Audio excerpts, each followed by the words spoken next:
वाह चाची, कोई गेस्ट आने वाला है क्या? आज इतना अच्छे से नाश्ता लगा के रखी क्यों हो। भाई, हम लोग किसी गेस्ट से कम है क्या?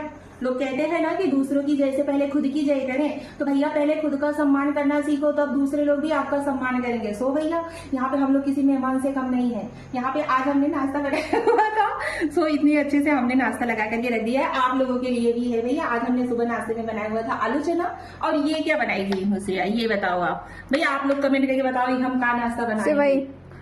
अच्छा देखो, बनाते हुए इन्होंने मुझे देख लिया था, इसकी वजह से इन्होंने भाप लिया, लेकिन एकदम देखो हाँ, एकदम मैगी की तरह दिख रहा है, अच्छा दिख रहा है। भ्रमित किया जाता है, यहाँ पे गुमराह करती हूँ मैं अपने बच्चों को। ठीक है, यहाँ पे हमने नमकीन सेवई बनाया हुआ है और आलू चना बनाया हुआ है। ये 3-3 कटोरी दिख रही है ना, तो 3 लोगों का नाश्ता है। मेरा है, श्रेया का है, मम्मी का है। और यहाँ पे भैया एकदम देसी स्टाइल में आज हम सब पीने वाले है माठा छाछ, जो की नमक वमक डाल देंगे। 3 गिलास निकला हुआ हमारा, श्रेया का, मम्मी का।